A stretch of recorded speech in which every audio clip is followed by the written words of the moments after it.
She collapsed alone in the storm. The Mafia boss found her and brought her to his home. The sky over Blackridge had torn open. It was not a gentle snow, but an assault. A true blizzard, the kind the old-timers talked about, had descended on the fictional city with the fury of a judgment. By 8 o'clock, the streets were unrecognizable, buried under a foot of white cement that was quickly turning to treacherous ice.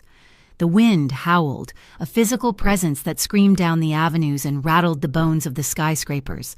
City officials had declared a state of emergency hours ago. Blackridge was shut down. In the wealthy enclave of Falcon Wood, the silence was different. It was deeper, heavier. The mansions were set back from the roads, protected by high walls and ancient trees whose branches were now cracking under the weight of the ice. The streets here were not just empty. They were pristine, untouched tombs.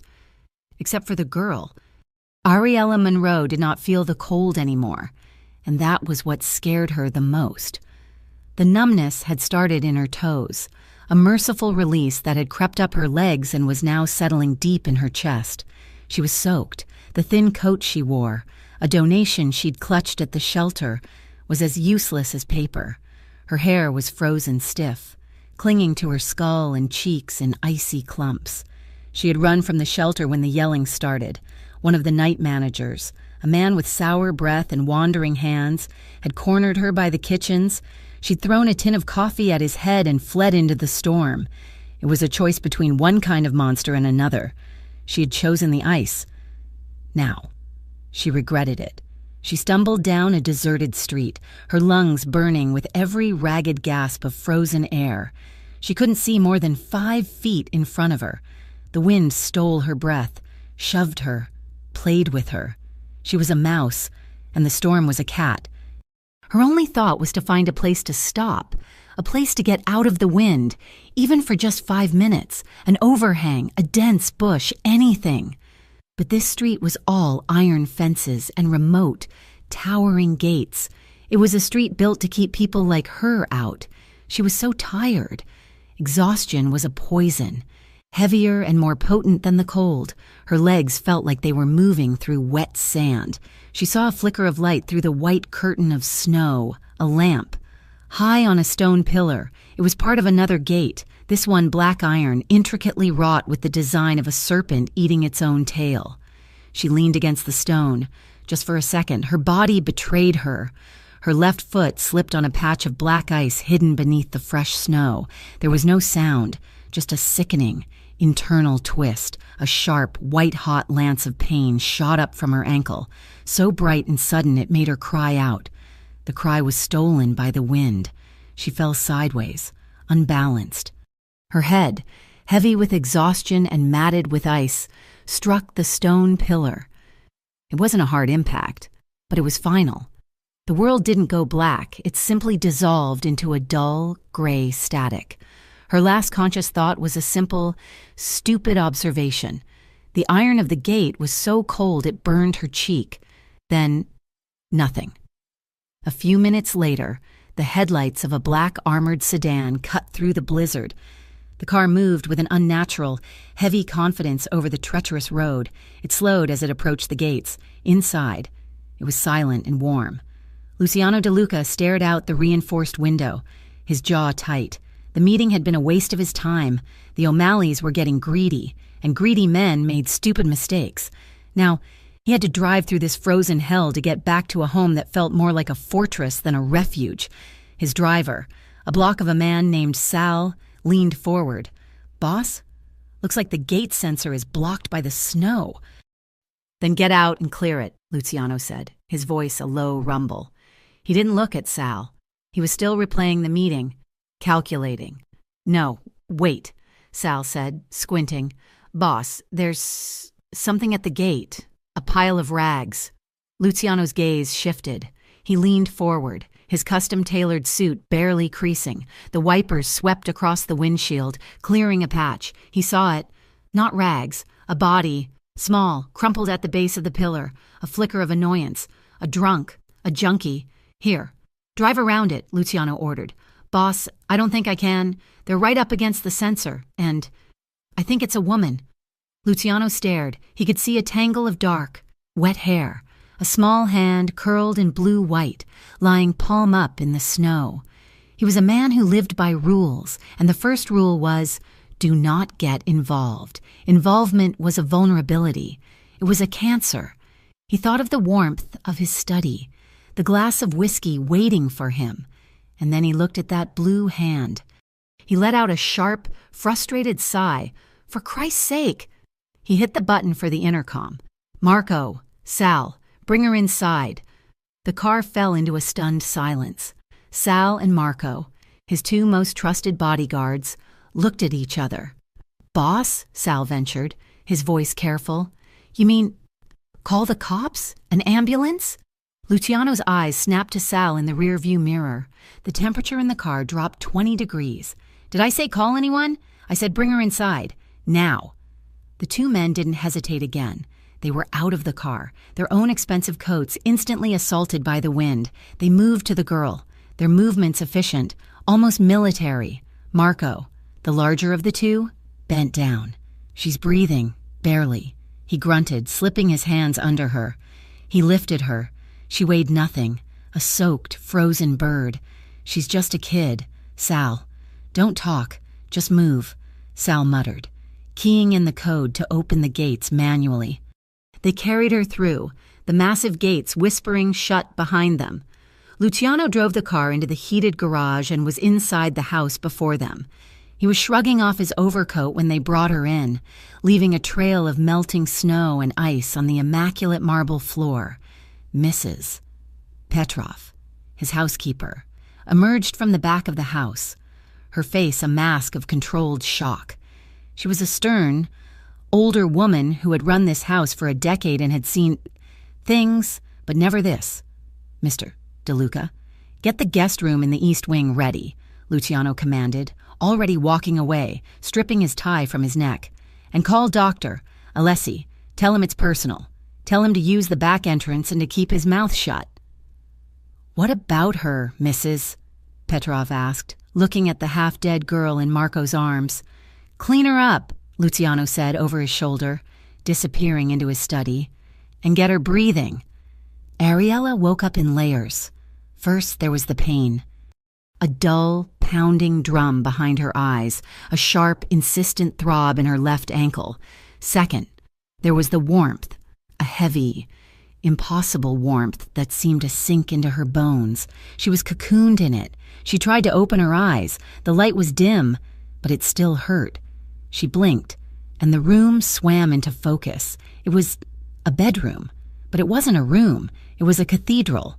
The ceiling was 20 feet high. The bed she was in was larger than the entire room she'd had at the shelter. The blankets were thick, soft, and smelled faintly of lavender. A fire crackled in a marble fireplace across the room.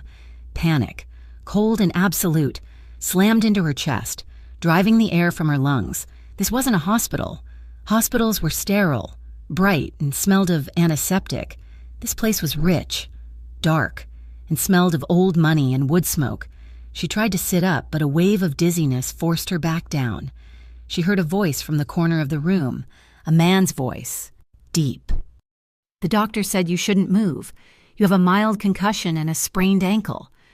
Ariella flinched so hard she aggravated her ankle, letting out a small, pained gasp. She recoiled into the mountain of pillows, pulling the blankets up to her chin, her eyes wide with terror. She hadn't seen him. He was sitting in a high-backed armchair, shrouded in the shadows by the fire. She couldn't see his face, just a silhouette, a large man, perfectly still. Who are you? Her voice was a dry croak. Where am I? You're in my house. The voice held no comfort. It was flat, possessive, and coated in gravel. He made no move to get up, no move to reassure her. I have to go, she stammered, her mind racing. She'd been taken. This was how it happened. She had read about it. She'd run from one man only to be caught by another. She tried to push herself up again. Please, I don't have any money. I don't have anything. Just let me go. I won't tell anyone. I promise. Tell them what? He asked, a note of dark amusement in his voice. That you collapsed at my gate. that I brought you in from a storm that would have killed you in another hour. I'm sorry. I didn't mean to." She was trembling, her teeth chattering, though it wasn't from the cold. Not anymore. "I'll leave. Right now." "No," he said. It wasn't a request. It was a statement of fact. He stood up. He moved from the shadows into the firelight, and Ariella stopped breathing. He was tall, dressed in a black cashmere sweater and dark trousers. His face was all harsh angles, saved from cruelty only by a full, sculpted mouth, but it was his eyes that held her. They were dark, assessing, and utterly cold. He was the most dangerous-looking man she had in her life. He was Luciano De Luca. The name was whispered in Blackridge, a name that meant power, fear, and a syndicate that ran the city's shadows. She didn't know the name, but she knew the type. He was the predator at the top of the food chain. He walked to the foot of the bed and just observed her. He watched her the way a scientist might watch an insect. She was a problem he hadn't decided how to solve yet. "You're terrified," he stated. She flinched. "Not just of me. You're terrified like a stray dog that's only ever been kicked." His accuracy was brutal. It stripped her bare. She could only stare, her knuckles white on the blanket. "Who are you running from?" he asked. She shook her head, pressing her lips together. The first rule was never tell. Never give them a name. A name was a weapon. Luciano's gaze hardened. "It doesn't matter. You'll be here until the storm passes. The doctor will be back tomorrow to check on your head. Mrs. Petrov will bring you food. Do not," he said, taking a step closer. "Try to leave." He turned and walked to the door. He paused in the doorway, his back to her. "My men found this. It was frozen to your coat." He tossed something onto the bed, a small, waterlogged and torn backpack. Her life, everything she owned. "Sleep," he commanded, and shut the door behind him, the click of the latch echoing in the enormous room like a gunshot. Ariella didn't sleep. She waited. For hours. She listened to the howl of the wind, the crackle of the fire. She waited for the lock, for the footsteps, for the man with the cold eyes to come back and demand payment. But he didn't. Well after midnight, when the house was utterly still, she made her move. Her fear was a living thing, clawing at her throat. She had to get out. She didn't care about the storm. The storm was safe. This place was not. She eased her legs over the side of the bed the moment her sprained ankle touched the floor. A bolt of agony shot up her leg. She clamped her hand over her mouth to stifle a scream. She tried to put weight on it. The world tilted, and she collapsed, landing hard on her hands and knees on the thick plush rug. She wouldn't give up. She began to crawl. She dragged her useless leg behind her, her arms shaking. She was pathetic, a broken animal. She reached the door, her breath coming in sobs. She pulled herself up using the brass handle. She opened it. The hallway was dark, a vast canyon of shadows and moonlight streaming in from towering windows. She looked left, then right. No one. She took one hop out of the room, leaning on the wall, and then a second. "I thought I told you not to move." The voice came from the darkness at the end of the hall. He was there, sitting in another chair, a glass in his hand, as if he had been waiting for her. Ariella's heart stopped. She tried to turn, to get back to the room, but her ankle gave out completely. She crumpled to the ground, landing in a heap on the cold floor. The fight finally gone. She was too hurt, too weak, too scared. She just curled into a ball and began to cry. Not loud, wailing sobs, but the silent, hopeless, shuddering sobs of someone who had nothing left. She heard his footsteps, slow, measured. He wasn't rushing. He stopped right in front of her. She squeezed her eyes shut, waiting for the kick, the shout, the hand in her hair. Instead, strong hands slid beneath her, one under her back, one under her knees. He lifted her as if she were a child. She was too shocked to even gasp. He didn't grunt, he didn't strain. He just lifted her. Her arm was pinned against his chest. It was solid, warm. The cashmere of his sweater was impossibly soft against her cheek. He smelled of whiskey and something clean and sharp, like winter air. He carried her back into the room and deposited her on the bed. Not gently, but not roughly either. He was efficient. "You're a fool," he scolded her, his voice low and rough. He pulled the heavy blankets back over her. "You want to die that badly? You could have stayed outside." The injustice of it, the cold truth of it, broke something inside her. "I'm not trying to die," she whispered, the tears streaming hot down her cold cheeks. I'm just trying not to."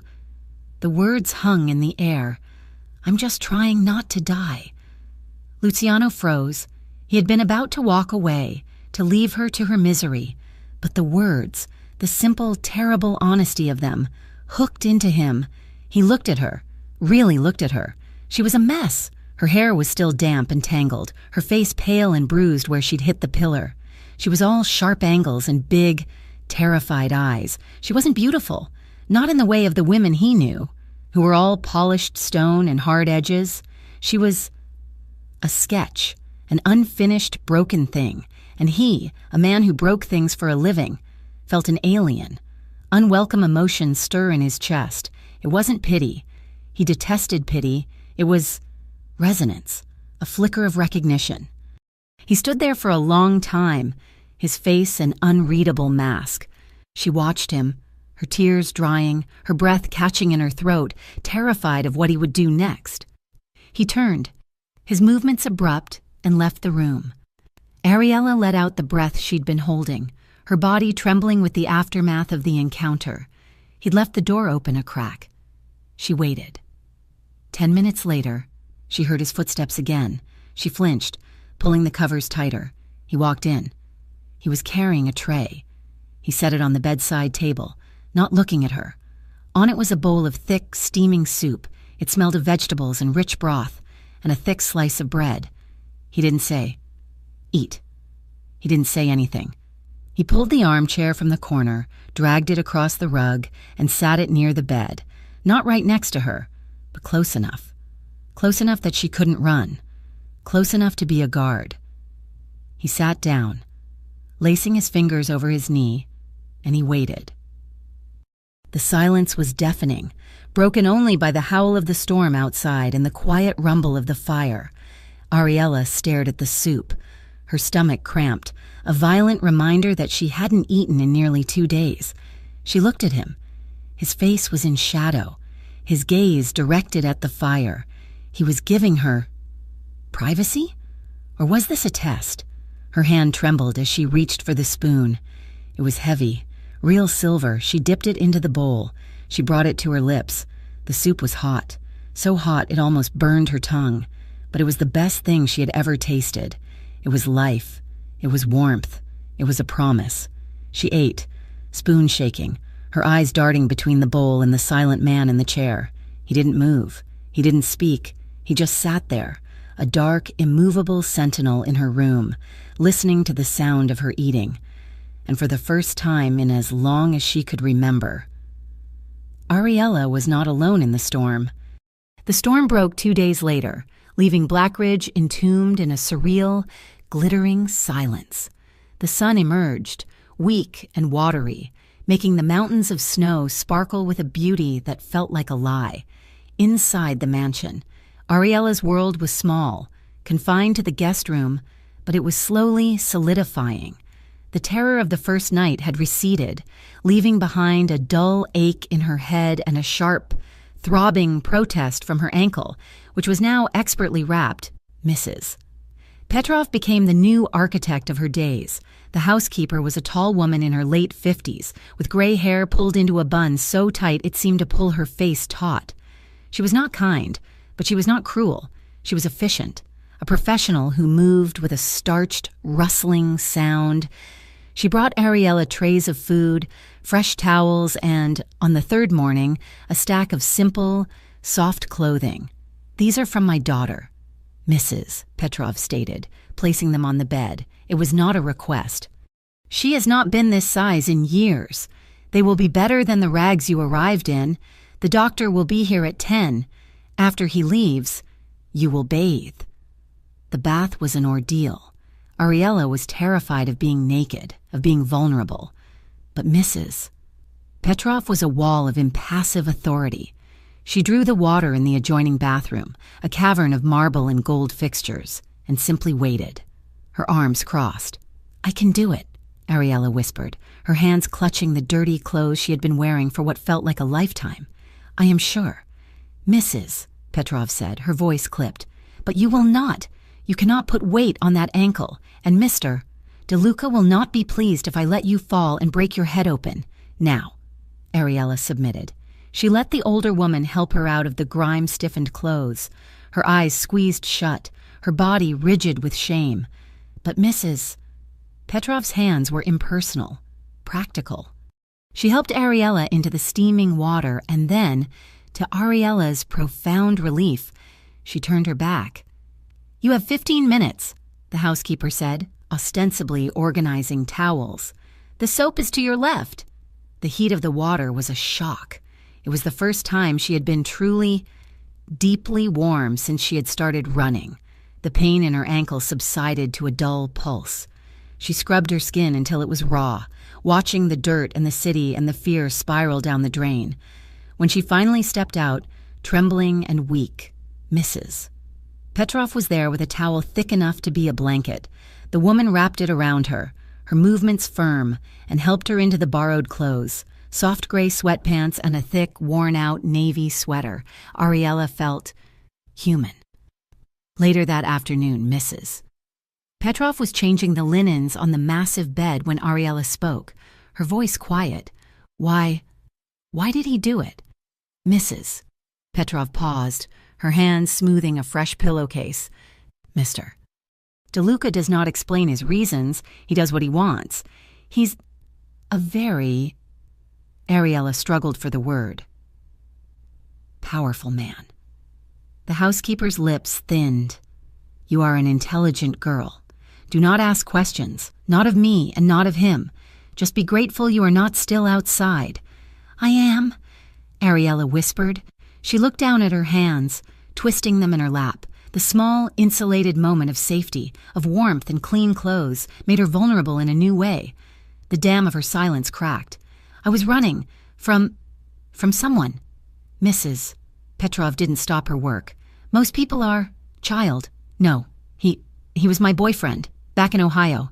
The words spilled out, low and hurried, as if saying them fast would make them hurt less. He's not right in the head. He told me if I ever left him, he'd find me. He said he would kill me." She finally looked up, her eyes wide and haunted. "He meant it." "Mrs." Petrov finished plumping the pillow and turned. She looked at Ariella for a long, silent moment. Her expression was not pity. It was a cold, hard recognition. "Then you are safer here than you know," she said. "He cannot find you here." "No one can," Ariella murmured, but the words, meant to be comforting, sent a new chill down her spine. In his study, 3 floors below and on the opposite side of the house, Luciano DeLuca hung up the phone. The room was his sanctuary, paneled in dark mahogany, one wall filled with books, the other with a window that overlooked the now frozen, snow-drowned gardens. "Sal," he'd growled into the phone. "We ran the name. Ariella Monroe, 23, from a small town outside Cleveland. No criminal record, no family to speak of. Mother's gone. Father's a drunk. She's clean, boss." "And the boyfriend?" Luciano's voice was quiet. There was a pause. "His name is Mark Bishop, a real piece of work. Small-time drug runner, but he's got a temper. Got a sheet for assault, domestic violence. The girl filed a restraining order 2 months ago, but it was never served. He skipped town. She did, too. So she's telling the truth," Luciano stated. It wasn't a question. His gut had told him that the first night. The terror in her eyes wasn't a lie. It was earned. "Looks like it," Sal said. "What do you want us to do with this?" "Want us to reach out to this bishop, send a message." Luciano looked at the unlit fireplace. He thought of the girl in his guest room, a small, wounded animal hiding in a cave. He thought of her blue-white hand in the snow. "No, just watch. Find out where he is. I want to know if he's in my city. And Sal, this stays between us. No one else needs to know her business." "Understood, boss." Luciano hung up. He drummed his fingers on the antique desk. He was a man who hated complications. He hated messes. And the girl upstairs was a walking, breathing, terrified mess. He had brought her in on an impulse, a flicker of something he hadn't bothered to name. It was an aberration, a breach in his own protocol. Now, she was here. She was his problem. And Luciano De Luca always dealt with his problems. He began to visit her. It became a ritual. Every evening, around 9 o'clock, after the house had settled and his business for the day was concluded, he would walk to the east wing. He wouldn't knock. He would just enter. A glass of amber whiskey in his hand. Ariella was stronger. The doctor had cleared her of the concussion, and her ankle was healing. She was allowed to walk. Though she limped heavily, she spent her days in the room by the fire, reading one of the paperback novels Mrs. Petrov had provided. The first few times he entered, she would jolt, her whole body tensing, her hand flying to her throat as if to protect it, but he never approached her.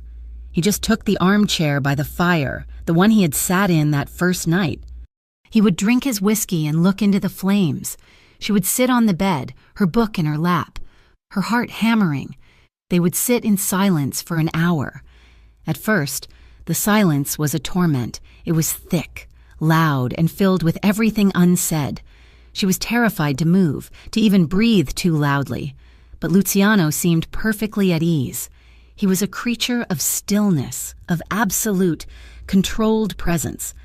After the third night, the silence changed.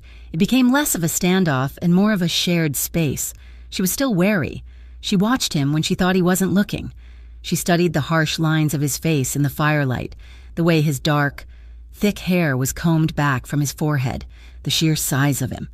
Even at rest, he was, she thought, a beautiful and terrible thing. Like a panther sheathed in cashmere. But her terror had faded. He had not hurt her. He had not touched her. He had fed her, sheltered her, given her clean clothes. He had, in his own cold, remote way, protected her. She was no longer afraid of him. She was afraid to understand him. One evening, she was standing by the massive window, looking out at the grounds. The snow was so deep it looked soft, like a blanket, but she knew how cold it was. She shivered, rubbing her arms over the borrowed sweater. "You're always cold," he said from his chair. She started, turning. Yes, I think the cold from that night, I think it got into my bones." He just grunted, staring into the fire. The next evening, he came in as usual, but this time, he was carrying a small, flat box from a high-end local boutique. He didn't hand it to her. He just tossed it onto the foot of her bed. Ariella stared at it. What is it?" "Open it," he commanded, moving to his chair. Her fingers trembled as she undid the ribbon. Inside, nestled in tissue paper, was a scarf and a pair of gloves, but they were unlike anything she had ever touched. The scarf was cashmere, thick and impossibly soft, in a deep shade of midnight blue. The gloves were black leather, lined with fur that felt like a whisper against her skin. "The house is old," he said, his voice rough. "It gets drafty." It was a clumsy, transparent excuse. This was not a draft blocker. This was a luxury. She looked from the box to his face. He was looking at the fire, his profile rigid, as if daring her to mention it. She picked up the scarf, pressing the soft wool to her cheek. It was so warm. It was the kindest thing anyone had done for her in years. A small, strange feeling bubbled up in her chest. It was unfamiliar. It took her a moment to recognize it. It was gratitude. It was warmth. A small, hesitant smile touched the corners of her mouth. It was the first time she had smiled in so long. The muscles felt stiff. "Thank you," she whispered. Luciano turned his head. He saw it. The small, genuine curve of her lips. The light in her eyes. He had seen women smile at him his whole life. Smiles of fear, of greed, of calculation. He had never seen one like this. It was fragile, and it landed in his chest with the weight of a stone. He squared his jaw and turned back to the fire, but he felt unsettled. The next day, Ariella couldn't stand the room anymore. She felt like a useless, caged thing. She limped out, clinging to the wall, and found Mrs. Petrov in the main hall. "I need to do something," Ariella insisted. "Please, I can't just sit here. I can clean, I can dust. Something." "Mrs. Petrov looked her over, seeing the frantic energy in her eyes. "You will be in the way." "I won't, I promise. I need to repay. I need to earn my keep." The housekeeper sighed. "Fine. The library. The books haven't been properly dusted in a month. Be slow, do not break anything. If you do, it will be Mr. DeLuca you answer to." The library was Ariella's new sanctuary. It was vast, 2 stories high and none, with a rolling ladder and thousands of leather-bound books. It smelled of old paper, lemon oil, and the faint, lingering scent of Luciano's cigar smoke. She felt safe there. She spent hours, moving slowly, carefully, pulling books from the shelves, wiping them with a soft cloth, and replacing them. It was mindless, soothing work. She was on the 2nd floor.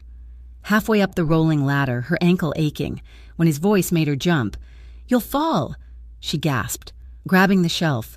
Luciano was leaning against the doorway, arms crossed over his chest. He was just watching her. I'm being careful," she said, her heart rabbiting. "Mrs. Petrov said I could."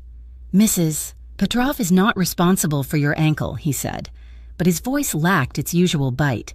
He walked into the room, his presence filling the vast space. He looked up at her, perched on the ladder. "You like books?" "Yes," she said, clutching the dust rag. My mom used to read to me. Before—" She didn't finish. He didn't ask her to. He tilted his head, his gaze analytical. "Where did you grow up?" "A small town west of Cleveland. Just farms, nothing." "Did you have a big family?" "No, just my dad after my mom left." He nodded slowly, absorbing these small, broken pieces. He was dismantling her, learning her architecture. He was a man who needed to understand every asset and every liability. Under his roof. He had decided, both. He didn't say anything else. He just watched her for another minute, his expression unreadable, before turning and leaving her alone in the quiet. The passion, or something like it, something fierce and unnamed, began that night. The weather had turned again. The wind had returned, lashing the house with sleet that sounded like handfuls of sand thrown against the glass. The sound was terrifying. It took Ariella right back to the storm, to the feeling of being hunted and freezing. She couldn't sleep. She had gone to the library, seeking its quiet comfort. She was wearing the gray sweatpants and the blue cashmere scarf, wrapped twice around her neck. She was running her fingers along the spines of the books when she heard the glass, a sharp clink. He was there, at the small bar in the corner, pouring himself a drink. The lights were off, the room lit only by a single green-shaded lamp on the desk. He saw her. He didn't seem surprised. "You're afraid of the wind," he stated. It reminds me," she whispered, her arms wrapped around herself. He took a sip of his whiskey. Then he set the glass down.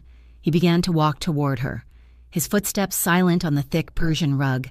He didn't stop in the middle of the room, and he didn't stop 5 feet away. He kept coming, slow and deliberate, until she was trapped between his body and the bookshelf.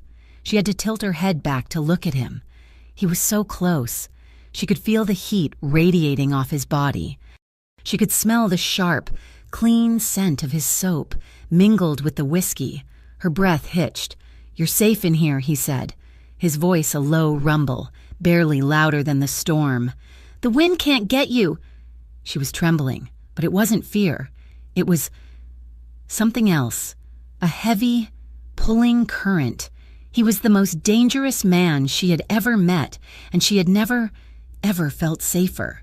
He lifted his hand. She flinched, a tiny, automatic gesture, a ghost of her past. His eyes darkened. He hated that she did that, hated the man who had taught her to... He moved his hand slowly, giving her time to pull away. She didn't. She stood frozen, her eyes locked on his. He gently tucked a long, stray strand of dark hair behind her ear. His fingers were rough, calloused, but his touch was shockingly tender. "You don't have to be scared anymore," he whispered. The words were a promise, a command. His hand didn't move away. It lingered, his thumb brushing the shell of her ear, sending a jolt of liquid heat straight through her. His hand moved down, his fingers tracing the line of her jaw, before settling, his palm cupping her cheek. Ariella's eyes fluttered shut. A small, involuntary sigh escaped her. She leaned into his touch, a flower turning toward the sun. His hand was so large it encompassed her entire jaw, his thumb resting near the corner of her mouth. He held her as if she were made of spun glass. He held her as if he owned her. He stared at her face, at the sweep of her dark lashes against her pale skin, at the defenseless, parted bow of her mouth. His own breath was shallow. The urge to lower his head, to cover her mouth with his, was a physical ache. It was a violent, primitive impulse. To claim, to protect, to consume, but he didn't. He knew, with a certainty that chilled his blood, that if he kissed her, it would be a beginning he was not ready for. It would be a complication he could not afford. He held her like that for a long, agonizing moment, hers with her eyes closed, memorizing the feeling of safety. Him, with his eyes open, memorizing the shape of her face. He pulled his hand back. Ariella's eyes opened, dazed and confused. The loss of his touch was a physical blow. He stepped back, putting a foot of distance between them. His face was a mask again. "Go to bed," he said. His voice was rougher than before, strained. "You're safe. Sleep." She didn't say a word. She just nodded, her eyes wide, and hurried past him, her limp more pronounced, and fled the room. That night, Ariella slept. It was a deep, profound sleep, the first of its kind in almost a year. She didn't have nightmares. She didn't dream of running or of Mark's angry face. She dreamed of a dark, quiet room, the smell of old books, and the impossible, grounding warmth of a large, calloused hand holding her face as if she were something precious. Down the street, outside the imposing iron gates of the DeLuca estate, a black, nondescript SUV sat parked in the shadows. Its engine was off. Inside, a man lowered a pair of night vision binoculars. He had been watching the house for 2 days, unnoticed in the chaos of the blizzard's aftermath. The lights were going out, one by one. He picked up his phone and sent a text. "He's got her. I don't know how, but she's in there." A week passed. The snow in Blackridge began to melt under a grudgingly persistent sun, revealing the gray, wounded city beneath. Ariella's strength returned in small, hesitant increments. The wound on her head had healed to a faint, tender spot, and her ankle, while still weak, could bear her weight. She graduated from a limp to a careful, measured walk. The house, once a prison of shadows and fear, was becoming a sanctuary.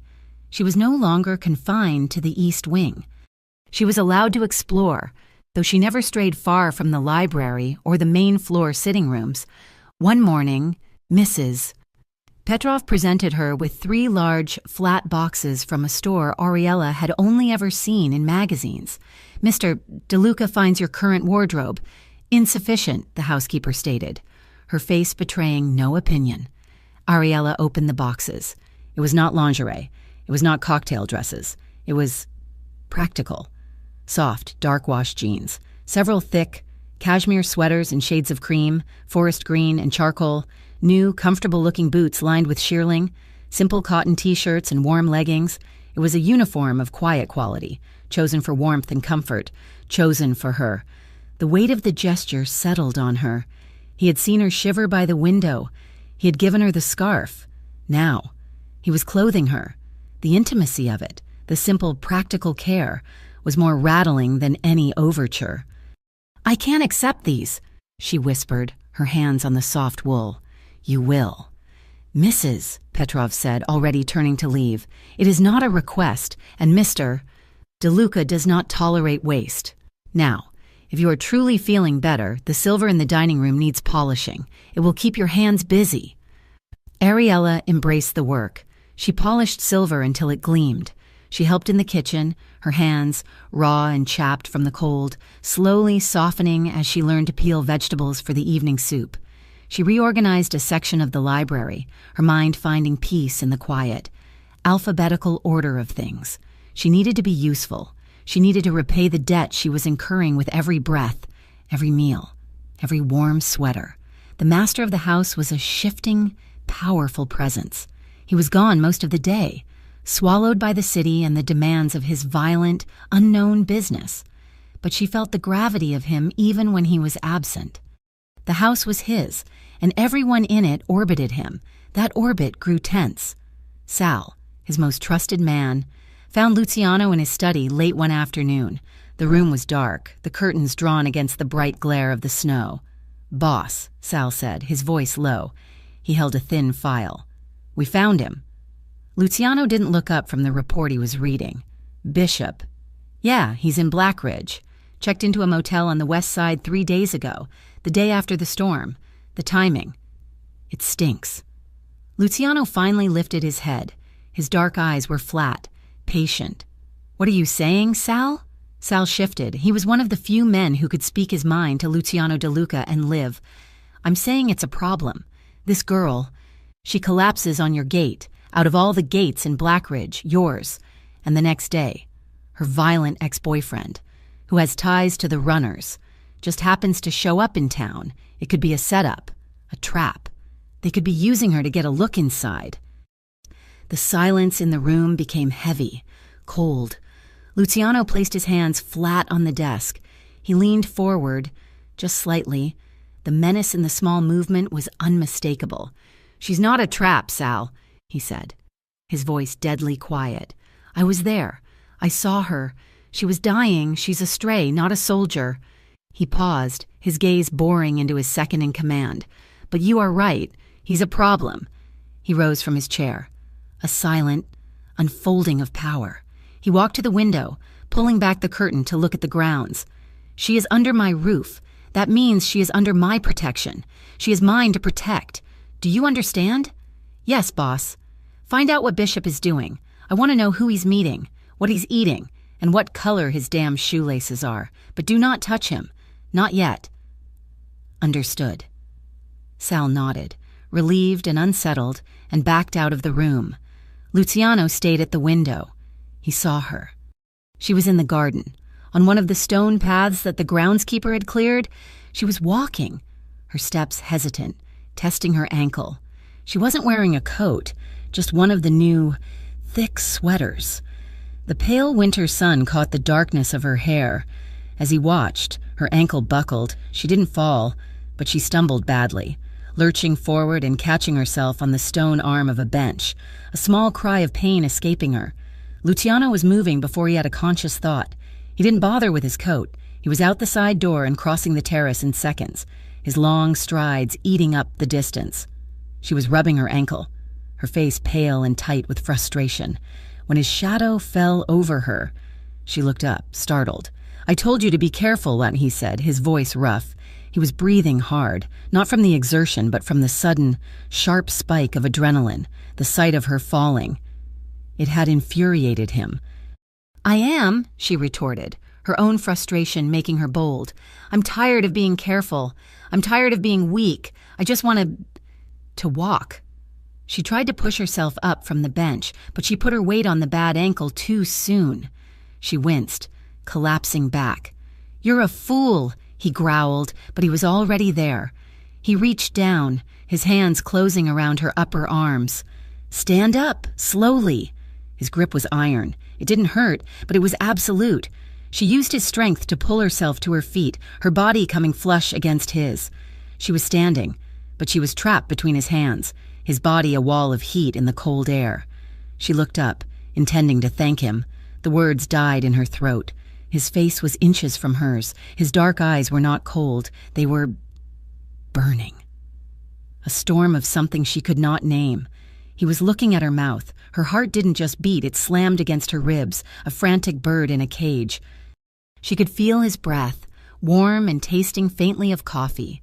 The world narrowed to the space between them, the cold air, the distant sound of traffic, The smell of pine and melting snow, it all evaporated.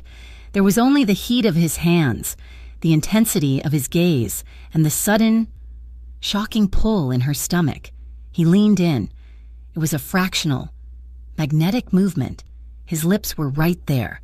She could see the sculpted line of his mouth, the shadow of stubble on his hard jaw. He was going to kiss her. She knew it. And in that one, terrifying, suspended second, she wanted him to. The realization was a splash of icy water. What was she doing? This was Luciano De Luca, a man who commanded, who took. He was not safe. He was just a different kind of danger. She turned her head. The movement was abrupt, breaking the spell. Her hair, loose from the wind, brushed his chin. I should go inside, she whispered, her voice trembling. The air crackled.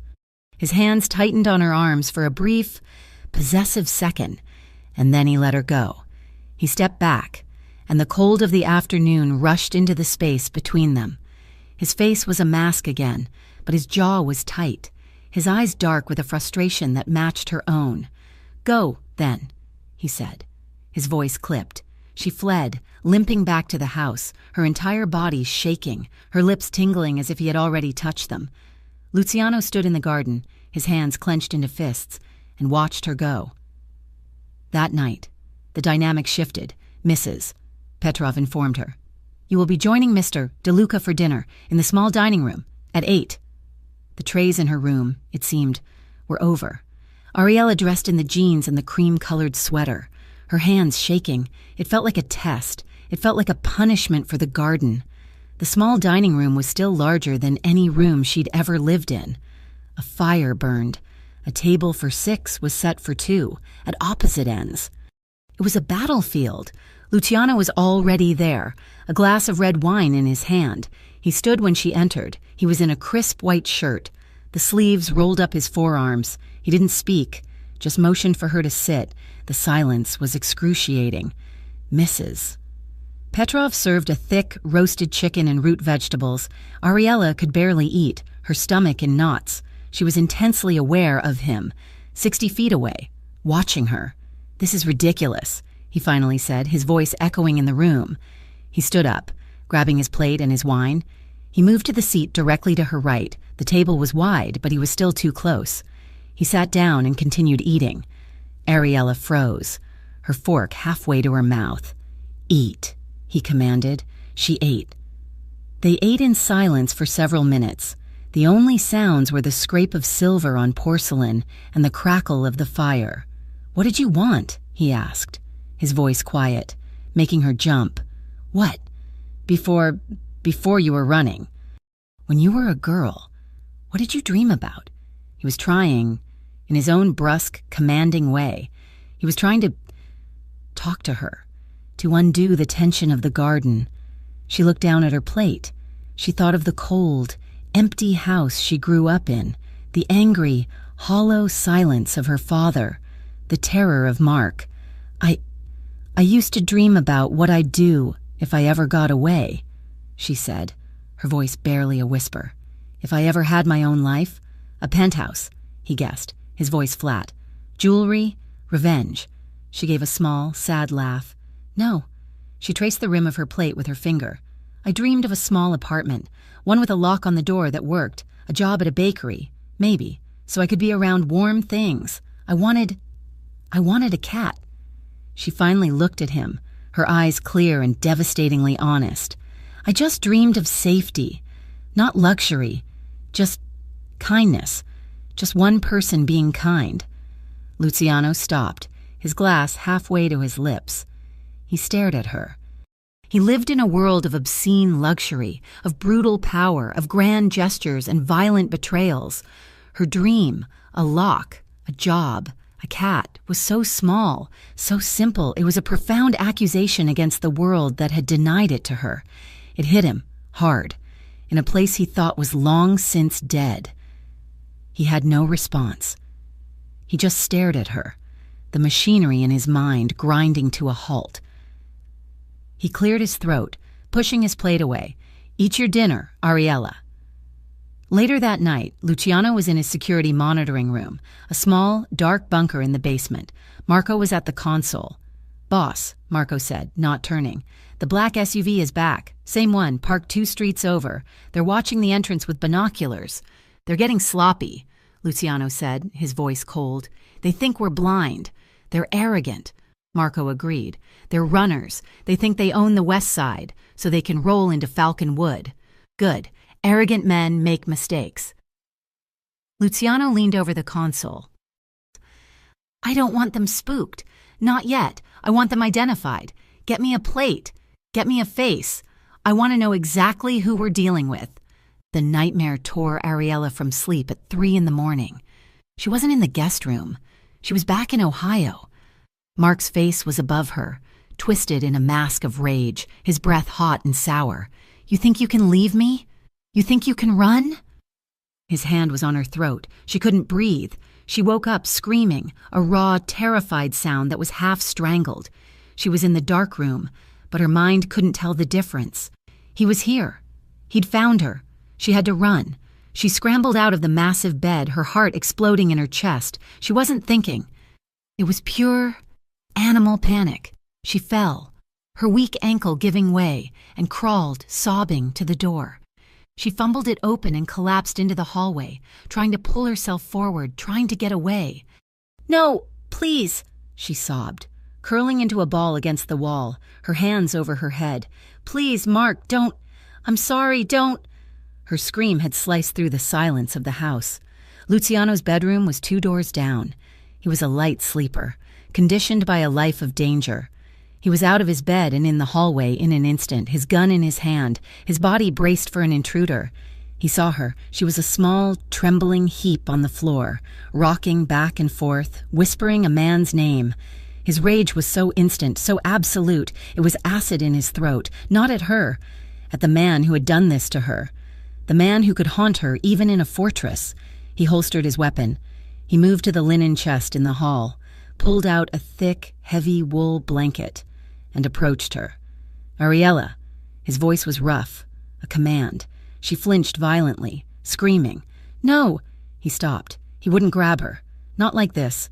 He spoke again, his voice softer but firm. "Ariella, it's Luciano. You're in my house. You're safe. He's not here." He repeated it. "He is not here." He knelt, not touching her, and draped the blanket over her shaking shoulders. "You're safe. It was a dream." She slowly, uncertainly, lowered her hands. Her eyes were wide, blind with terror, her face streaked with tears. She looked at him, but she didn't see him. He had me," she gasped, her breathing a frantic, painful rhythm. "He doesn't," Luciano said. "He won't." He scooped her up. It was easier this time. He knew her weight. She was all sharp bones and terror. He carried her back into her room, back to the bed. He tried to lay her down, but her hands, which had been grabbing at the blanket, found the front of his black T-shirt. She fisted the material, her knuckles white. "Don't," she begged, her voice a child's plea. "Don't go. Please, please don't leave me alone. He'll come back." Luciano stood there, frozen. This was a line, a boundary he knew he should not cross. He was her protector, not her comfort, but her terror was a tangible thing, a poison in the air. To leave her now felt cruel. With a low curse, he sat down on the edge of the bed, but she wouldn't let go. Her grip was desperate. "Fine," he growled, the word ripped from him. He swung his legs up onto the mattress and leaned back against the massive carved headboard, pulling her with him. She was a shivering weight against his side, curled into him, her face pressed against his chest. The blanket was tangled around them both. He could feel every shudder that racked her body. He sat rigid, his body a wall of iron, unused to this kind of contact, this kind of need. "He's not here," he whispered, the words stiff in his mouth. "You're safe. It was a dream. Just a dream." She was still crying, still trembling. Awkwardly, his hand, a hand that knew the weight of a gun better than the shape of a woman's head, landed on her hair. It was soft, tangled. He began to stroke it, his movements stiff at first, then more sure, "Shh, you're safe. I've got you," he murmured, the words a low rumble in his chest. He felt her cling to him, her sobs slowly, painfully, subsiding. He kept stroking her hair, repeating the words, a mantra against the dark. He felt the exact moment her breathing evened out, the moment her rigid body went lax, and the moment her grip on his shirt finally softened in sleep. He did not move. He sat in the darkness, staring at the wall, the first gray light of dawn beginning to stain the windows. He was acutely aware of the warm, trusting weight in his arms. He looked down at her. Her face was pale, relaxed in sleep, her dark lashes stark against her skin. She looked impossibly young, impossibly fragile. This was the complication. He had brought her in to save her from the cold, but he had, in turn, brought her into his world. A world of men like Sal, who saw her as a trap, and men like Bishop, who saw her as a possession. He, Luciano, was the most dangerous of all, and she, in her broken innocence, had turned to him for safety. She trusted him. He felt a sudden, fierce, an unfamiliar emotion rise in his chest. It was a brutal, possessive ache. It was the absolute certainty that he would kill the man who had broken her. He was torn between the violent, cold reality of his life and this fragile, warm presence that was currently asleep in his arms, clinging to him as if he were her salvation. Later that morning, Sal and Marco stood in his study. Luciano was behind his desk, a cup of black coffee in his hand. He had not slept. "We got him," Sal said, his face grim. He slid a grainy photograph across the desk, a man with slicked back hair, a weak chin, and arrogant eyes, getting out of the black SUV. "Mark Bishop," Luciano said. It was not a question. "Yes," Marco confirmed. "And the SUV is registered to a shell corporation tied to the West Side Runners, a rival outfit. It's not just him. Boss, he's partnered with them. They're using his vendetta as an excuse to get a foothold in your territory." Luciano stared at the photograph. He saw the face from Ariella's nightmares. He felt the ghost of her hands clinging to his shirt. He looked up, his eyes as cold and dead as the winter sky. "He didn't partner with them," Luciano said, his voice a low, lethal whisper. "He made a mistake. He brought his war to my door." He tapped the photograph. "He thought he was hunting her, but he just made himself my prey." She woke to the smell of whiskey and cashmere and the unfamiliar sensation of being completely, utterly safe. Ariella opened her eyes to the dim gray light of morning. She was in her bed, but she was not alone. Sometime in the deepest part of the night, after her sobs had finally quieted, he had settled her back against the pillows, and he had stayed. Luciano was not in the bed, but he was on it. He was sitting, fully dressed, his back against the headboard, his long legs stretched out over the covers. His gun was on the nightstand. His arm was a heavy, immovable bar across her waist. She had been securely anchored to his side, her head resting on his chest, her hand fisted in his shirt. He was asleep, in sleep. His face was unguarded. The harsh, calculating lines were gone, replaced by a profound, weary stillness. His dark lashes were stark against the faint shadows under his eyes. He looked younger and infinitely more human. A jolt of overwhelming, complicated emotion, gratitude, fear, and a strange, deep-pulling tenderness shot through her. He had held her through the nightmare. He had been her shield, carefully, so as not to wake him. She eased herself from his hold. His arm was heavy, and for a moment, his grip tightened in his sleep, pulling her back. She froze, her breath catching. But his breathing remained deep and even. She slipped out, her feet landing on the cold floor.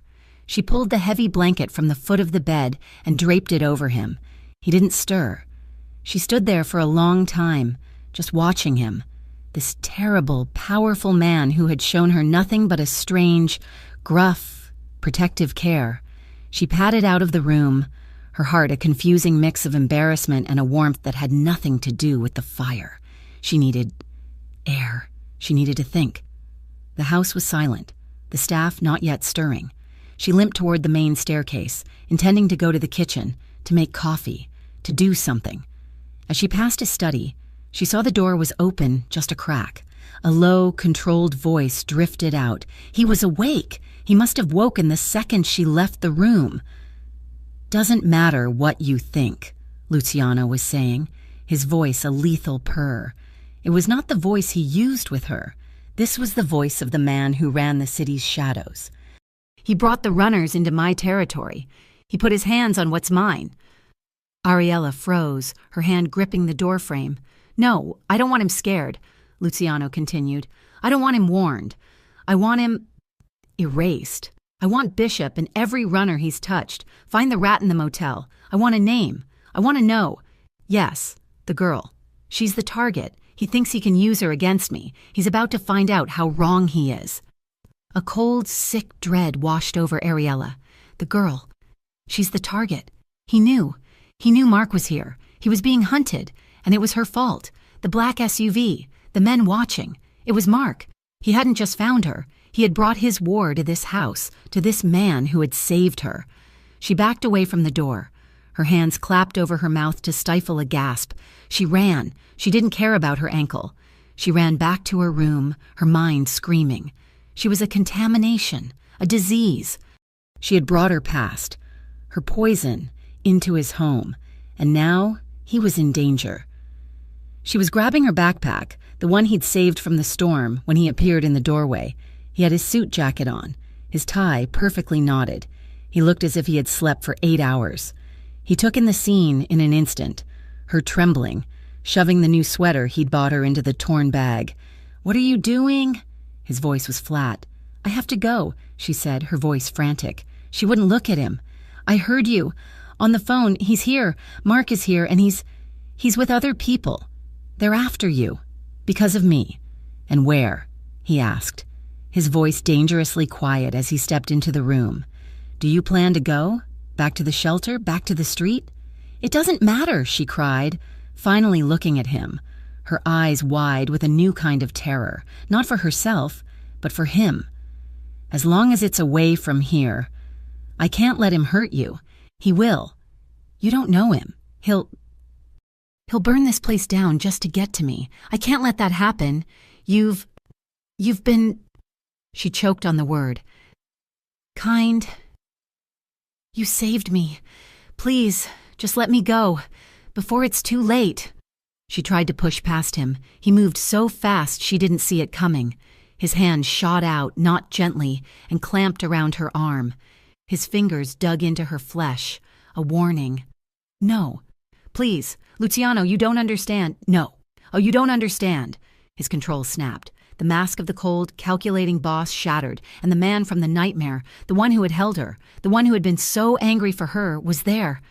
His voice was shaking, a low, visceral growl of an emotion so raw it terrified her. "You are not leaving this house. You are not going back to the street, and you are not running from him anymore." He pulled her closer, his grip bruising, his eyes blazing with a fire she'd never seen. "You are not alone anymore." The words hit her, stole her breath. He was furious. He was shaking, and it wasn't because she was a problem. It was because she was trying to leave. She stared at his face, at the muscle jumping in his clenched jaw, at the genuine, uncontrolled fear for her that was etched around his mouth. He wasn't a monster. He was a man, terrified of letting her go back to the wolves. Her own fear evaporated, replaced by that same strange tenderness from the morning. Her hand, the one that wasn't trapped, lifted, her fingers trembling. She reached up, slowly, and laid her palm against his rough, stubbled cheek. "Luciano," she whispered. He flinched, as if her touch were a brand, but he didn't pull away. His grip on her arm gentled, but did not release. She saw the kiss coming. She saw the war in his eyes, the desire, the rage, the protective instinct all colliding, and she knew, with an instinct as old as time, that this was the only thing that made sense. She rose up on her toes, her weak ankle protesting, and she pressed her mouth to his. It was a soft, hesitant, impossible kiss. Her lips were chapped and cool. His were firm and warm. It was just a press of mouths, a question, a thank you, a please. He froze, For one agonizing second, he was utterly still.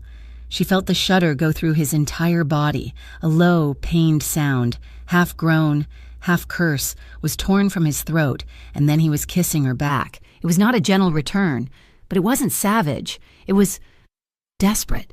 It was a drowning man taking his first breath. His hand left her arm, and his other hand came up to tangle in her hair, tilting her head back. His mouth moved over hers, not taking, not demanding, but learning, possessing. He deepened the kiss, slowly, protectively, as if he were memorizing the shape of her. Her backpack slid from her shoulder, hitting the floor with a soft thud. Her hands came up, not to push him away, but to grip the front of his expensive suit jacket, holding on as the world tilted. He tasted of coffee and power and a loneliness that matched her own. He pulled her flush against him, his body a wall of solid, non-negotiable strength. He was claiming her. He was branding her. He was telling her, without a single word, "You are mine." When he finally, reluctantly pulled back, they were both breathing heavily. He didn't let her go. He rested his forehead against hers. His eyes closed. His chest was heaving. "You are not leaving," he whispered again, his voice raw, ragged. "He will not touch you. I will burn his whole world to the ground first. Do you understand me, Ariella?" She could only nod, her lips tingling, her body thrumming with an energy that was half fear and half fire.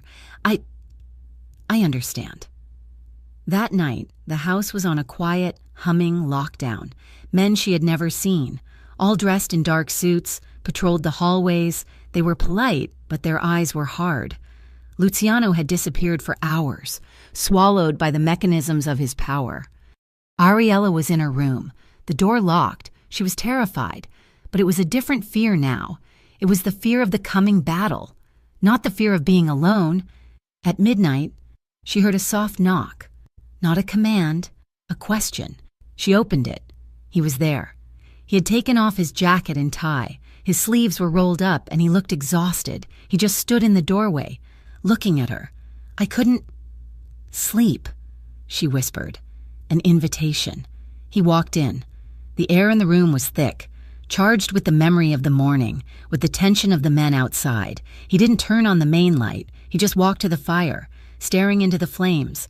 She sat on the edge of her bed, her hands twisted in her lap. "The men," she started, "are for your protection," he said, not turning. "He's coming." "When?" "Soon." The silence stretched. He turned to look at her. He saw her, small and pale in the firelight, and the weight of what he was asking her to endure, a war she had never asked for, hit him. He crossed the room. He didn't sit on the chair. He sat on the bed, next to her, not touching, but close enough to feel his heat. "You should be in Italy," he said, his voice low. I don't want to be in Italy," she said. "This will be ugly, Ariella.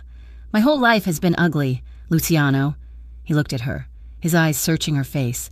He reached out, his hand hesitant, and tucked her hair behind her ear, just as he had in the library. This time, she didn't flinch. She leaned into his touch. "I trust you," she whispered. The words so quiet he barely heard them. It broke him. That simple, absolute, misplaced trust. He, a man who built his life on fear, had earned her faith. He leaned in and kissed her again. This time, it was slow. It was deep. It was a promise. His lips moved over hers with a tenderness he didn't know he possessed. His hand slid from her hair to her jaw, his thumb stroking her cheek. She sighed into the kiss, her hands coming up to rest on his chest. She could feel his heart, a strong, steady, heavy beat beneath her palm. He broke the kiss, but only to move his lips to her jaw, her temple, her forehead. He was an explorer in a new land. She was shaking. "You're safe here," he whispered, his mouth against her hair. "You're safe with me." He drew back, his eyes dark with an emotion that was possessive, protective, and profoundly gentle.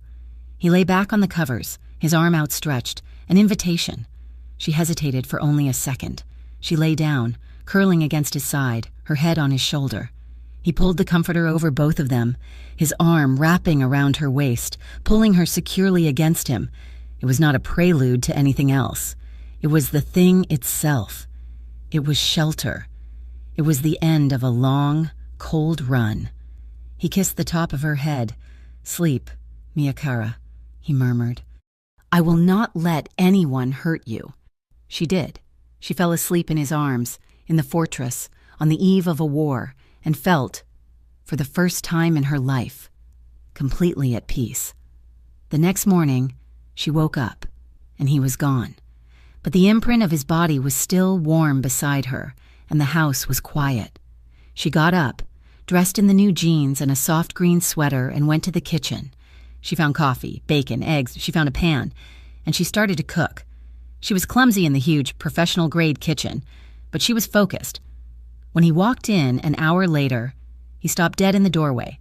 She was at the stove, humming, a smudge of flour on her cheek. She looked up, and her face broke into a small, shy, genuine smile. "Good morning," she said. "I made breakfast. I hope that's okay." He had been given everything in his life: cars, houses, fealty, fear. No one, not once, had ever just made him breakfast. He slowly walked to the kitchen island and sat.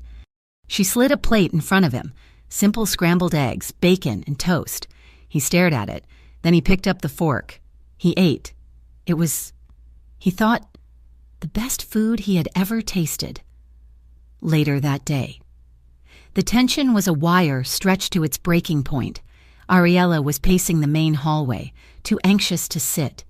Faint music, some sad, beautiful piano piece, was playing from hidden speakers. Luciano came down the grand staircase, his face a grim mask. He was on his way to his study, to war. He saw her, a small, anxious bird in his gilded cage. He stopped at the bottom of the stairs. He watched her for a moment. Then he walked to her. He didn't speak. He just held out his hand. She looked at it, confused. "What?" "My hand," he said, his voice soft. She placed her trembling hand in his. He pulled her, gently, into the center of the hall, under the massive crystal chandelier. He put his other hand on her waist. "Luciano, what are you doing?" she whispered, her face flushing. "We're dancing," he said, as if it were the most obvious thing in the world. He began to move, pulling her with him. A slow, simple 1, 2, 3. She was stiff, awkward, but he was a surprisingly fluid, confident leader. I don't know how," she stammered. "Just follow me." She relaxed. She let him guide her. She rested her head against his chest, her hand on his shoulder. He wrapped his arms around her, holding her close. They swayed to the sad, slow music, two broken people in the eye of a storm. She looked up at him, and he smiled. It was not his cold, assessing smirk. It was a real, small, almost pained smile. It transformed his face, erasing the danger, leaving only the man. "You're not a very good dancer," he murmured. "You're not very good at smiling," she retorted, and her own smile widened. The moment was perfect, and, like all perfect moments, it was shattered. She went back to her room an hour later, her heart lighter than it had been in her entire life. And she saw it, an envelope, white, pushed under her door. Her blood ran cold. She knew. She picked it up. Her name was on it, in his familiar, jagged scrawl. "Ariella," inside, a single sheet of paper. "I see you. Ari, playing house in the big, pretty castle. Did you think he could protect you? You're mine. You've always been mine. I'm coming to get what belongs to me, and I'm going to tear him apart to do it." She didn't scream. She just ran. She found Luciano in his study, a phone to his ear. She slammed the letter down on his desk. He read it. The small, soft warmth from the dance vanished. His face became a death mask. "I'll handle it," he said, his voice pure ice. He stormed out, yelling for Sal. Ariella sank into his chair, her body trembling. In the basement, Luciano's men had one of the stalkers, a runner. The man was tied to a chair. He was arrogant until Luciano walked in. The interrogation was short, brutal, and not a word was heard above the basement level. Sal found Luciano in his study an hour later. "It's bad. Boss, Bishop's unhinged. He's not just using the runners. He's promised them a piece of your territory. His plan is to grab the girl, force you to a meeting, and take you out. He wants to use her to destroy your power." Luciano's face was grim. This was worse than he thought. He picked up the phone. "Get the plane ready. She's leaving. Tonight." He went to Ariella. She was still in his chair, small and broken. "You're leaving," he said, his voice flat, devoid of emotion. "I'm sending you to a house in Italy. You'll be safe there. My men will take you to the airstrip in an hour." He expected tears. He expected relief. He got nothing. She stood up. The woman who stood was not the girl he had pulled from the snow. This woman was not broken. She was forged. "No," she said. He was so stunned. He just stared at her. "Ariella, this is not a request. You don't understand the danger." "No," she said again, her voice shaking but gaining strength. "You don't understand. I've been running from him my whole life. I ran from my father. I ran from him. I ran from the shelter. I ran, and I ended up half dead on your doorstep." She stepped toward him until she was standing right in front of him, her head high. "I'm done running." She put her hand flat on his chest, over his heart. "He thinks I'm weak. He thinks I'm his. He's wrong." She looked him square in the eye. "I am not leaving. I would rather stay and fight with you."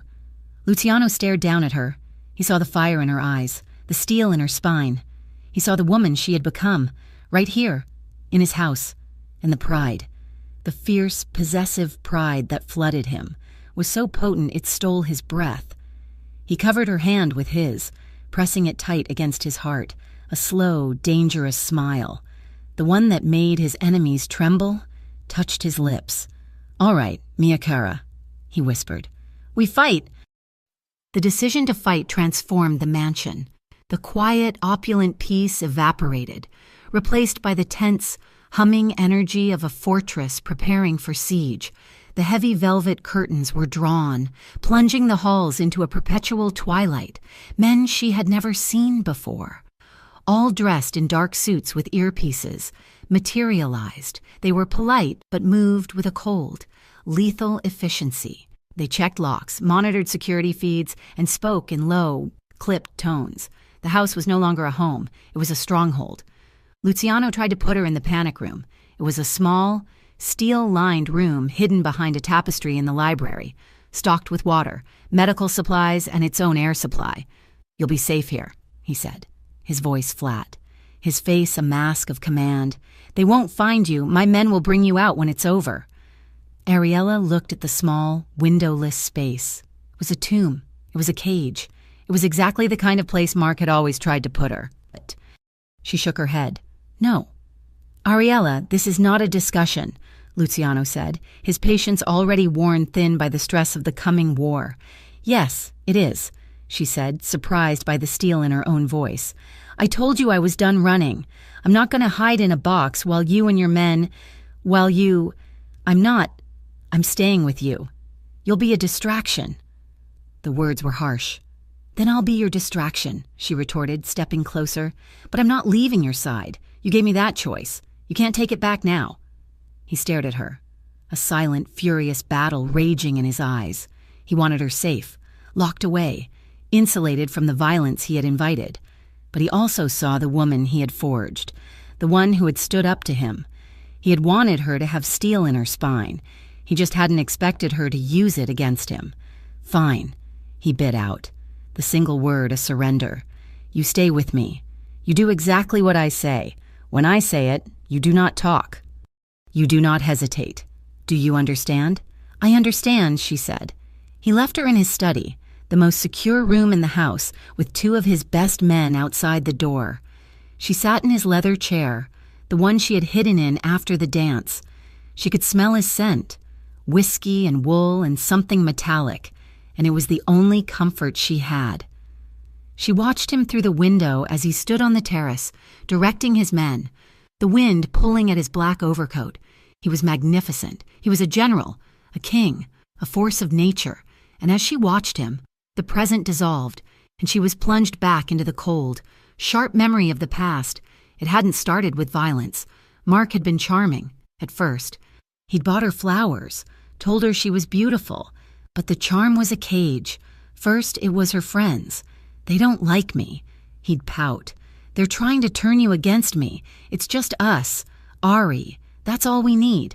So she'd stopped seeing her friends. Then it was her phone. "Who are you texting? Why are you hiding it? If you loved me, you wouldn't have secrets." He'd check it every night until she just stopped using it. Then it was her job at the diner. The way those men look at you. "I can't take it. I'll take care of you. You don't need to work." So she'd quit. He had isolated her. Slowly, expertly, until he was her entire world. Her lock, her job, her cat. He had taken them all. And once he was her world, he began to destroy it. The first time he'd grabbed her arm, his fingers digging in, leaving 4 perfect purple bruises. She had cried. He had apologized, cried with her, promised it would never happen again. The last time. It had been over a burned dinner. He had been quiet. That was the most terrifying part. He hadn't yelled. He had just looked at her, his eyes flat and dead. He'd stood up, walked over to her, and backhanded her across the face. She'd fallen, her head striking the corner of the kitchen table. She'd lain there, dazed, the taste of blood in her mouth. He had knelt beside her, his hand tangling in her hair, and pulled her face close to his. "You see," he'd whispered, his voice calm. "You see what you make me do? You can't even cook. You're nothing without me. You're lucky I even want you." He had started to tighten his grip on her throat, his thumb pressing into her windpipe. She had thrashed, clawed at his face, and he had finally let her go, shoving her away in disgust. "Go clean yourself up." He'd spat. "You're pathetic." She'd run 2 days later. With $27 and the torn backpack, she had run and run and run. A hand on her shoulder made her scream. She recoiled, scrambling out of the chair, her heart exploding. It was Luciano. His face was a mask of confusion, which quickly turned to a dark, murderous rage as he saw her. She wasn't just scared, she was reliving. Her eyes were blind with a terror that was not for him, but from him. "Ariella," he said, his voice low, and trying not to startle her further. I'm sorry," she gasped, pressing her hand to her chest. I was just... You were there." He finished for her, his voice raw. He knew. He could see the ghost of the abuse on her face. He saw the phantoms in the room with her. He stepped toward her, and this time she didn't run. He pulled her against him, his arms wrapping around her, crushing her to his chest. He was shaking. He, Luciano De Luca, was shaking with a rage so profound it made him sick. He kissed her. It was not the curious, hesitant kiss of the hallway. It was not the slow, tender, promising kiss of the bedroom. This was a kiss of pure, desperate, possessive fury. It was a brand. His mouth was hard on hers, a savage attempt to erase the memory of another man's touch. He kissed her until she was breathless, until the only name in her mind was his. He pulled back, his hands framing her face, his thumbs wiping the frantic, hot tears from her cheeks. His eyes were black, bottomless pits of pain and promise. "No one," he growled, his forehead pressed to hers, "will ever hurt you again. I will kill him. I will kill him for ever looking at you. I will kill him for ever breathing your air. He will not touch you again. I swear it on my life." "Luciano," she sobbed, clinging to him. "He's a dead man. Ariella, he is a dead man." The first sound was not a gunshot. It was the shattering of glass, deep in the west wing, followed by the sudden, shrieking wail of the perimeter alarm. A storm had rolled in, a sudden, violent squall of sleet and ice, and they had used the sound as cover. They were here. "Stay behind me," Luciano ordered. He was no longer the man who had held her. He was a machine. He pulled his gun from the holster at the small of his back. His movements fluid, he opened the study door. Sal was there, his own gun drawn. "West Wing," Sal barked. "They cut the power, but we're on the generator. They came in through the conservatory, at least 5 of them. Marco's got the stairs. The girl." One of the men on the radio crackled.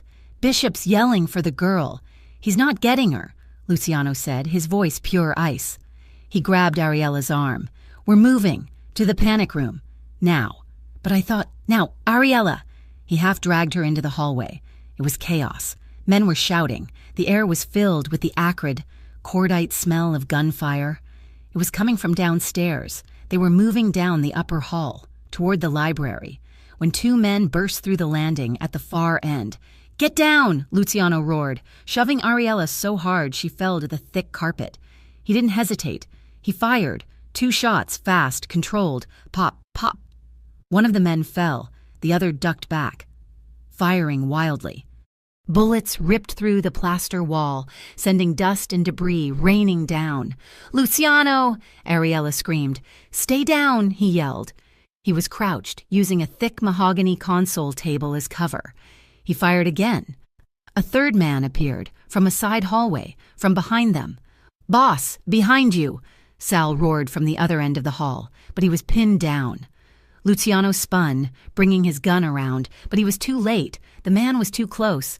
His arm extended. Luciano did the only thing he could. He threw his body sideways, covering Ariella, shielding her. The gun exploded. The sound was deafening in the enclosed space. Luciano's body slammed into her. A dead weight, a sharp, guttural cry of pain was ripped from his throat. He had taken the hit. "No!"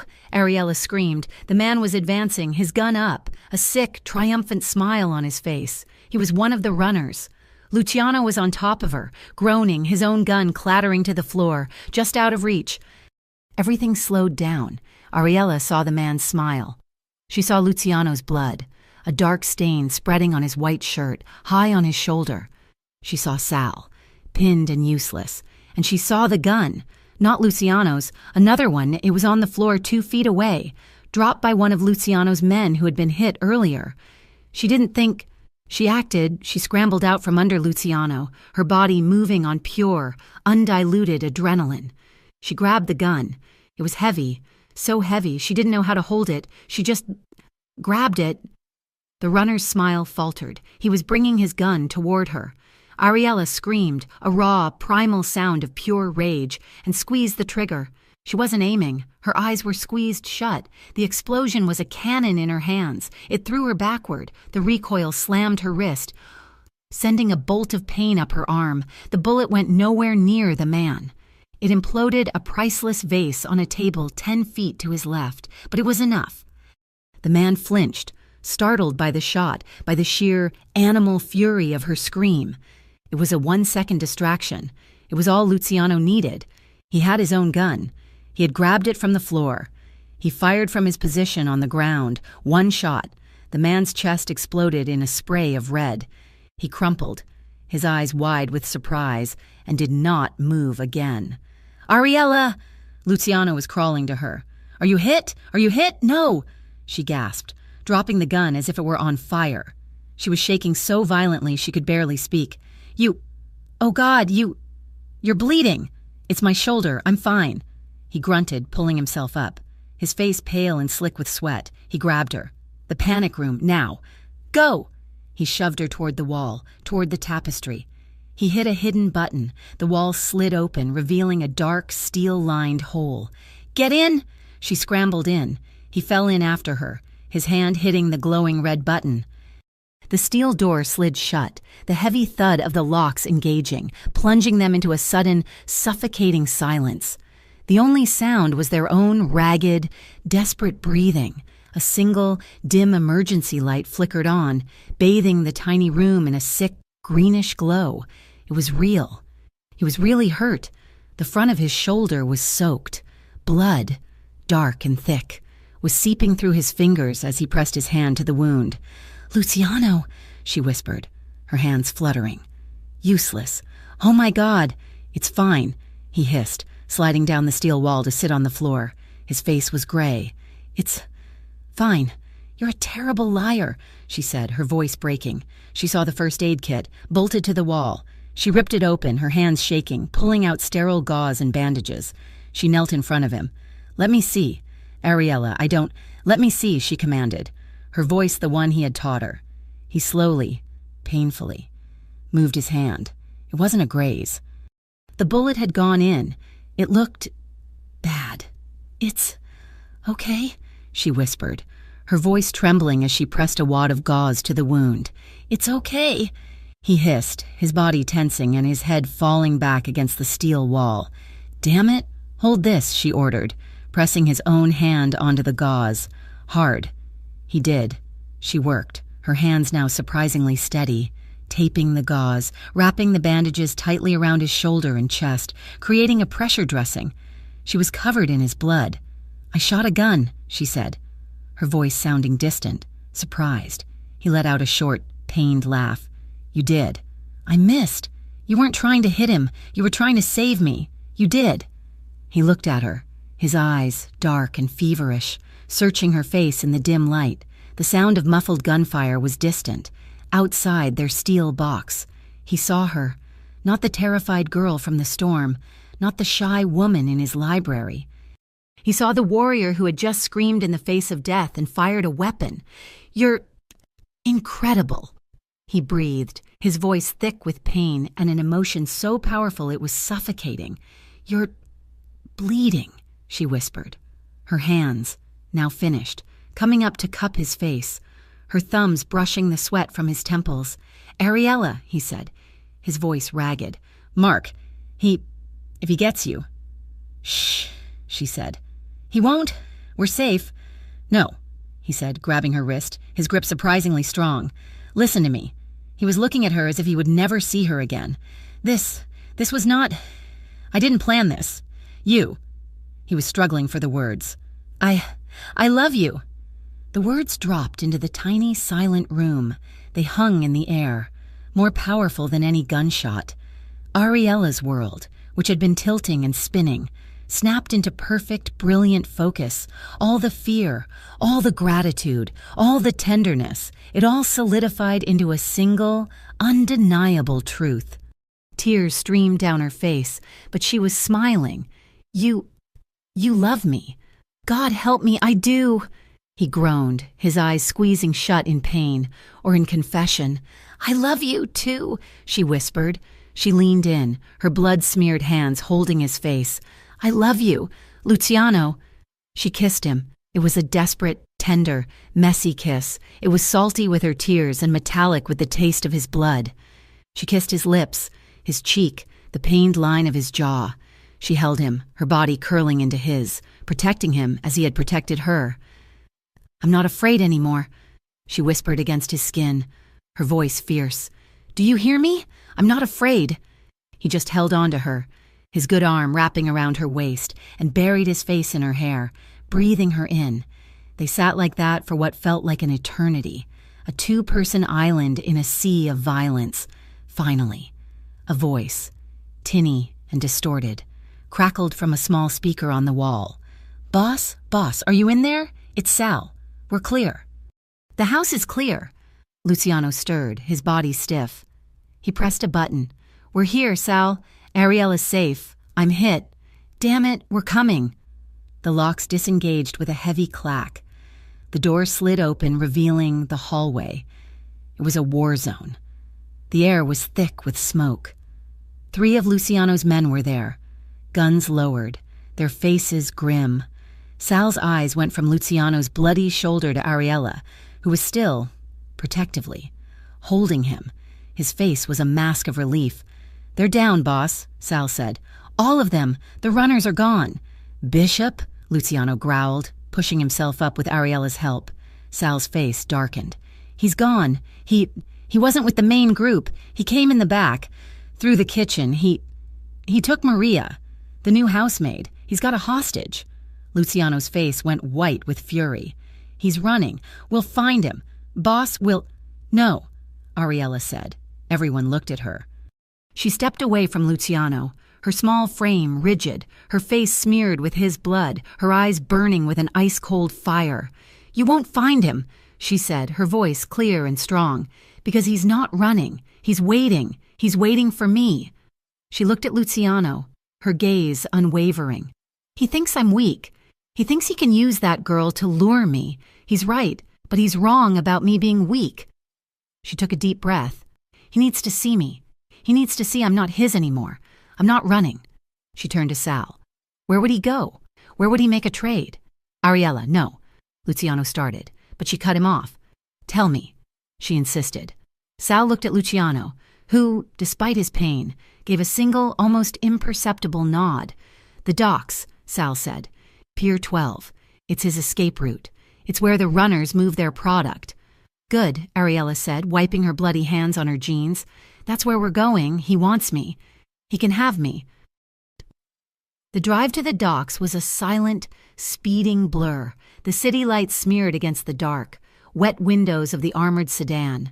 Luciano was in the passenger seat, his face a pale, gray mask of agony and controlled fury.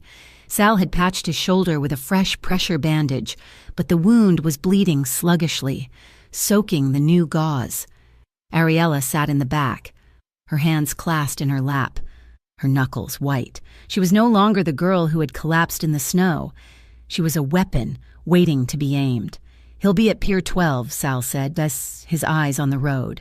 "It's isolated. The runners use it for their late-night pickups. He thinks he can grab you, get on a boat, and be gone." "He's not getting on a boat," Luciano growled, his voice strained. He looked at Ariella in the rearview mirror. His eyes were dark, feverish. "Ariella, the moment you have Maria, you run. You run to Sal. Do not look back. Do not wait for me. I will handle Mark." "I'm not running from him anymore," she said, her voice quiet, but hard as steel. "I'm facing him. I'm ending this." "You will do as I say," he commanded. "No," she said, just as firmly. "This is my fight, Luciano. You just be my backup." He stared at her in the mirror. He saw the fire, the resolve. He saw the woman she had become. He gave a single, pained nod. "Sal, give her the vest." "Boss, the vest. Now." Sal pulled a lightweight, tactical vest from under his seat. "Put it on," he ordered her. "Under your coat. It's not much, but it's something." Ariella slid it on. The weight of it was a comfort. It was armor. Pier 12 was a graveyard of rust and shadows. The wind howled, whipping off the icy black water of the Black Ridge River. It smelled of diesel, dead fish, and the coming snow. A single dark sedan was parked at the far end of the pier, its headlights off. "That's him," Sal whispered, killing their own lights 2 streets away. "Marco and 2 others are on the roof of the warehouse to the north. They have rifles. They won't fire unless he fires at you. Luciano, you stay here," Ariella said. "Like hell I will," he hissed, his hand on the door. "You're hurt," she insisted, leaning between the seats. "You're bleeding. If you go out there, you'll be a liability, not a shield. Please, let me do this. I know him. I know how to talk to him. Stay here. Please." He looked at her, his jaw clenched so tight a muscle jumped. He hated this. He hated every second of it. But she was right. He was weak, and his vision was starting to tunnel. "Sal," he ground out. "You go with her. Stay in the shadows. If he raises his hands, you take the shot." "Yes, boss." Ariella stepped out of the car. The wind hit her instantly, sharp and biting. She pulled the collar of her coat tight and began to walk. She walked out of the shadows, onto the long, desolate pier, her boots echoing on the wet pavement. She was the bait. A car door opened. Mark Bishop stepped out. He was illuminated by a single, flickering lamp high on a pole. He looked strung out, his eyes wide and manic. He was gripping Maria, the young housekeeper, by the hair. The girl was sobbing, her face a mask of terror. "Ari," he yelled, his voice cracking, triumphant. "There you are, you stupid... Look at you, playing Mafia princess." Ariella stopped walking, about 50 feet away. She held her hands up, slowly, showing they were empty. "Let her go. Mark," she said, her voice carrying on the wind. It was steady, it was cold, it did not tremble. "Let her go?" He laughed, a high, barking sound. No, you don't get to give the orders. Not anymore. I gave you everything, Ari. I gave you a home, and you ran, you left me." "You tried to kill me, Mark," she said, her voice clear. "You made me," he screamed, his face twisting. He yanked Maria's hair, and the girl shrieked. "You made me. You're mine.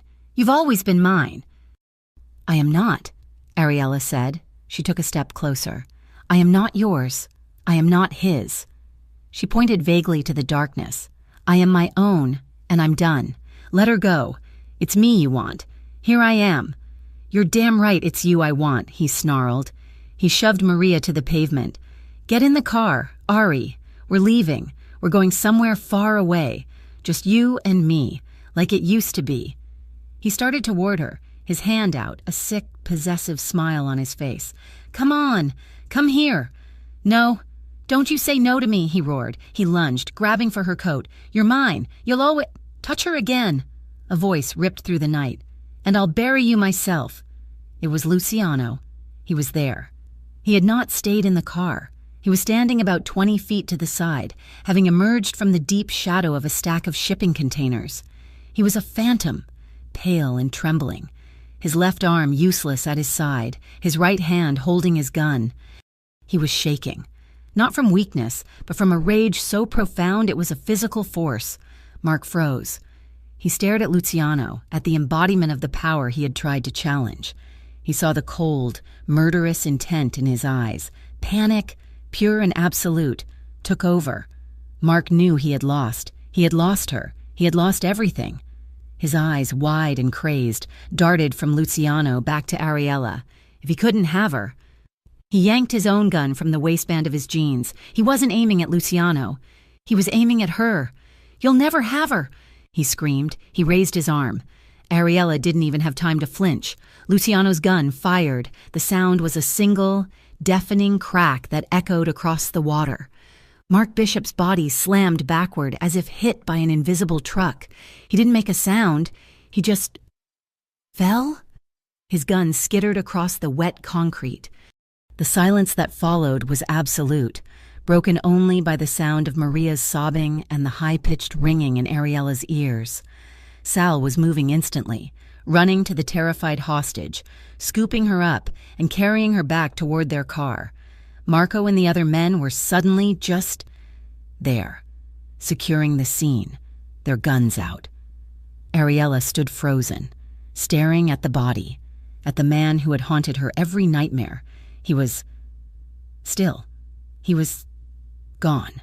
She heard footsteps, heavy and pained. Luciano was in front of her. His gun was gone. He reached out with his good hand, his fingers brushing her cheek. "Are you hit?" he whispered, his voice raw. She just shook her head, unable to speak. The adrenaline was draining away, leaving her body so weak she thought she would collapse. He pulled her into him, his good arm wrapping around her, holding her up.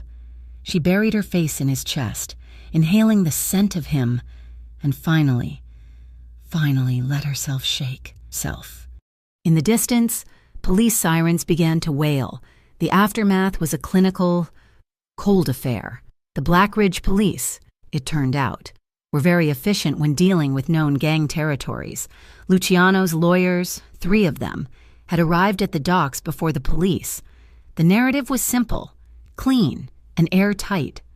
The DeLuca estate had been invaded by the West Side Runners, a known rival faction, in a brazen act of aggression. The intruders had been neutralized by Mr. DeLuca's private security. The leader of the attack, Mark Bishop, had fled, kidnapping a member of the house staff. Mr. DeLuca, despite being wounded in the initial attack, had pursued the kidnapper to save his employee. At Pier 12, Bishop had attempted to execute his hostage and Mr. DeLuca had been forced to defend her. It was self-defense. It was a gang war. It was closed. Luciano was questioned, briefly, in the back of an ambulance while a paramedic tended to his shoulder. He was polite, cooperative, and powerful. He was the victim. He was released with no charges. Ariella was never questioned. Sal had driven her and the terrified Maria home long before the first police car had arrived, cloaking her in the protective, impenetrable shadow of the DeLuca name. When Luciano returned to the mansion, the sun was just beginning to stain the eastern sky with a faint, bruised purple. The house was clean, the broken glass was gone, the bullet holes in the plaster already being prepped for repair. Misses. Petrov was in the kitchen, calmly making coffee, as if nothing had happened. Ariella was waiting for him in his study. The first aid kit was open on his desk. He walked in, his overcoat gone, his white shirt a ruin of dried and fresh blood. He looked exhausted, almost dead on his feet. He had refused to go to the hospital, trusting only his private doctor, who was on his way. He sank into his leather chair with a low groan. "You," Ariella said, her voice shaking, but not with fear, "are an idiot." He looked up, surprised. "You were supposed to stay in the car," she said. She was standing in front of him, her hands on her hips, her face smeared with dirt and tear tracks. "You were hurt. You could have been killed." A slow, pained smile touched his lips. "I believe your exact words were, 'Be my backup.'" He motioned to his shoulder. "This is me, being backup." She glared at him for a second, and then a small, watery laugh escaped her. "You are impossible. And you," he countered, his voice soft, "are terrifying." The tension broke. The laughter, real and relieved, bubbled up. She came forward gently and took the ruined, bloody shirt in her hands. "Let's get this off, Doctor. Alessi will be here soon, but we need to clean this." She helped him peel the shirt off, her touch infinitely tender. The wound was angry, raw. He winced, hissing as the cold air hit it.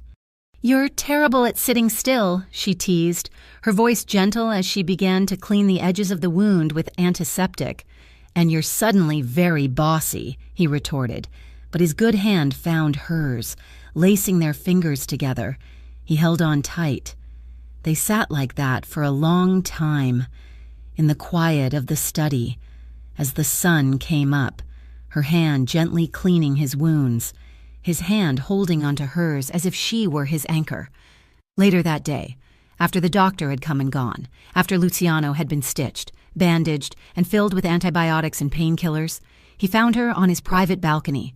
It had started to snow again, not the violent, angry blizzard that had tried to kill her, but a gentle, quiet fall of thick, white flakes. The world was being covered in a fresh, clean blanket. She was wrapped in a cashmere throw, staring out at the white grounds. She didn't hear him approach. He stood behind her, and for the first time, she didn't flinch. She knew his presence. She leaned back against him, her head resting on his chest. He wrapped his good arm around her, pulling her tight. They watched the snow fall. "You changed everything," he said, his voice a low rumble against her ear. "This house, my life. It was all cold. It was all shadow. Until you." She turned in his arms, her small, cold hands coming up to frame his face. She looked at him, at this beautiful, dangerous, complicated man who had held her through nightmares and stood in front of bullets for her. "You gave me a reason to stop running," she whispered. He leaned down and kissed her forehead. It was a kiss of reverence, of possession, a promise. That night, she didn't sleep in the guest room. She slept in his bed, a massive fortress of dark wood and soft linens. She was curled against his side, his good arm a heavy, warm bar across her waist, holding her close. The house was silent. The city was silent. The world, for the first time in her life, was at peace. She felt his lips brush the top of her head in the darkness. She was safe. She was home. She was finally, completely at peace. She drifted to sleep. The last thing she heard was his voice, a low, possessive, and infinitely gentle whisper. "No one touches what's mine. Thank you so much for listening to this story. We hope it brought you a little escape and a lot of emotion. We would be honored if you'd let us know where in the world you are listening from. Please drop a comment, say hello, and tell us your thoughts on Ariella and Luciano's journey. And if you love stories about passion, danger, and protective heroes, please consider subscribing to Mafia Romance Stories. We have so many more for you. Thank you for being part of our community.